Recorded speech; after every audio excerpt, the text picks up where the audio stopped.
ಈ ಹೊಸ ವರ್ಷ ಸಾಕಷ್ಟು ಶುಭಪ್ರದವಾಗಿಯೇ ಇರುತ್ತದೆ.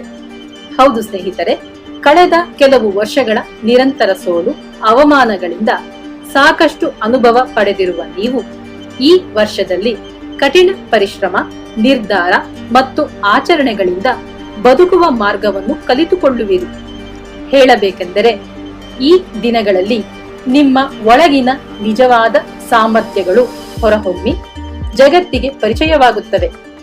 ವರ್ಷ ಪೂರ್ತಿ ಒಂದಲ್ಲ ಒಂದು ಕೆಲಸ ಮಾಡುತ್ತಾ, ವರ್ಷ ಪೂರ್ತಿ ದುಡಿಯುತ್ತಾ ನಿಮ್ಮ ಆರ್ಥಿಕ ಸ್ಥಿತಿಗತಿಗಳನ್ನು ಹೆಚ್ಚಿಸಿಕೊಳ್ಳುವಿರಿ. ಹಾಗಾಗಿ ಈ ವರ್ಷದಲ್ಲಿ ನಿಮಗೆ ಒಳ್ಳೆಯ ಹಣದ ಹರಿವು ಇರುತ್ತದೆ. ಸಂಸಾರದಲ್ಲಿ ನೆಮ್ಮದಿ ಮೂಡುತ್ತದೆ. ಮನೆಯಲ್ಲಿ ಒಂದರ ಹಿಂದೆ ಒಂದರಂತೆ ಶುಭ ಕಾರ್ಯಗಳು ನಡೆಯುತ್ತವೆ. ಹಳೆಯ ವಾಹನವನ್ನು ದುರಸ್ತಿ ಮಾಡಿಸುತ್ತೀರಿ ಅಥವಾ ಹೊಸ ವಾಹನ ಖರೀದಿ ಮಾಡುತ್ತೀರಿ. ಹೊಸ ವಿನ್ಯಾಸದ ಆಭರಣಗಳನ್ನು ಕೊಳ್ಳುವಿರಿ. ಆಗಿಂದಾಗ್ಗೆ ಪ್ರಯಾಣಗಳನ್ನು ಮಾಡುತ್ತಿರುವಿರಿ. ಜೊತೆಗೆ ಆ ಪ್ರಯಾಣಗಳಿಂದ ನವೋಲ್ಲಾಸವನ್ನು ಹೊಂದುವಿರಿ. ಪೂರ್ವಿಕರಿಂದ ಬಂದ ಆಸ್ತಿಯನ್ನು ಮಾರಿ ಬೇರೊಂದು ಅನುಕೂಲಕರ ಸ್ಥಳದಲ್ಲಿ ಆಸ್ತಿ ಖರೀದಿ ಮಾಡುತ್ತೀರಿ. ತಾಯಿಯವರ ಆರೋಗ್ಯ ಸುಧಾರಿಸುತ್ತದೆ. ತಾಯಿಯವರ ಕಡೆಯಿಂದ ಬರಬೇಕಾದ ಆಸ್ತಿಗಳು ನಿಮ್ಮ ಕೈ ಸೇರುತ್ತದೆ. ಹೆತ್ತವರೊಂದಿಗೆ ಇದ್ದ ಭಿನ್ನಾಭಿಪ್ರಾಯಗಳು ಮರೆಯಾಗುತ್ತವೆ. ಗಂಡ ಹೆಂಡತಿ ಪರಸ್ಪರ ಅನುಸರಿಸಿಕೊಂಡು ಹೋಗುವುದು ಒಳ್ಳೆಯದು. ಮಕ್ಕಳಾಗದ ದಂಪತಿಗಳಿಗೆ ಆರೋಗ್ಯವಂತ, ಬುದ್ಧಿವಂತ ಸಂತಾನ ಪ್ರಾಪ್ತಿಯಾಗುತ್ತದೆ. ಉದ್ಯೋಗದಲ್ಲಿ ಬದಲಾವಣೆ ಬಯಸುತ್ತಿದ್ದವರಿಗೆ ಹೊಸ ಉದ್ಯೋಗ ಲಭ್ಯವಾಗುತ್ತದೆ. ನಿಮ್ಮನ್ನು, ನಿಮ್ಮ ಜೀವನವನ್ನು ಅಭಿವೃದ್ಧಿ ಪಥದತ್ತ ಕರೆದೊಯ್ಯುವಂತಹ ಉನ್ನತ ವ್ಯಕ್ತಿಗಳ ಸ್ನೇಹ ಲಭಿಸುತ್ತದೆ. ಸ್ವಂತ ವ್ಯಾಪಾರ ಮಾಡಲು ಇಚ್ಛಿಸುತ್ತಿರುವವರು ವರ್ಷಾಂತ್ಯದಲ್ಲಿ ಸ್ವಂತವಾಗಿ ವ್ಯಾಪಾರ ಶುರು ಮಾಡುವಿರಿ.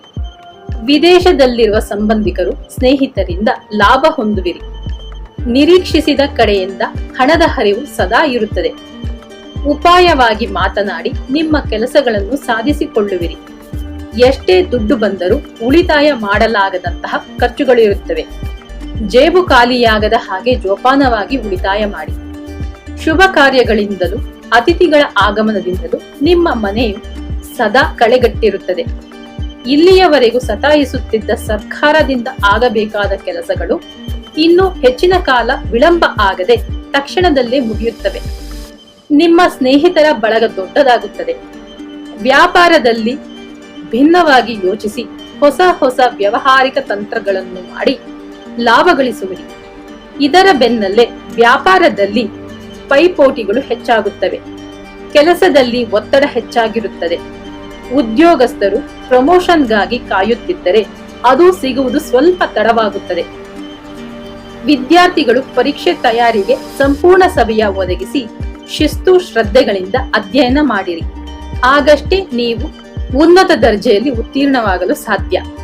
ನೆನಪಿನ ಶಕ್ತಿಗಾಗಿ ಯೋಗ ಧ್ಯಾನಗಳನ್ನು ಮಾಡುವುದನ್ನು ಅಳವಡಿಸಿಕೊಳ್ಳಿ.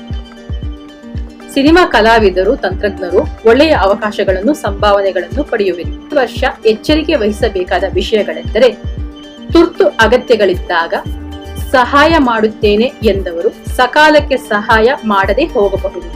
ಹಾಗಾಗಿ ಪ್ರತಿ ಪ್ರಯತ್ನದಲ್ಲೂ ಬದಲಿ ವ್ಯವಸ್ಥೆಗೆ ಸಿದ್ಧರಾಗಿರಿ. ಅಂದರೆ ಪ್ಲಾನ್ ಬಿ ಯನ್ನು ರೆಡಿ ಇಟ್ಟುಕೊಳ್ಳುವುದು ಒಳ್ಳೆಯದು. ನಿಮ್ಮ ಮುಂಗೋಪದಿಂದ ಒಳ್ಳೆಯವರ ಸ್ನೇಹ ಕಳೆದುಕೊಳ್ಳದ ಹಾಗೆ ನೋಡಿಕೊಳ್ಳಿ. ಪರಿಹಾರಾರ್ಥವಾಗಿ ಶುಕ್ರವಾರಗಳಂದು ಅಮ್ಮನವರ ಪ್ರಾರ್ಥನೆ ಮಾಡಿರಿ. ಶುಭವಾಗಲಿ.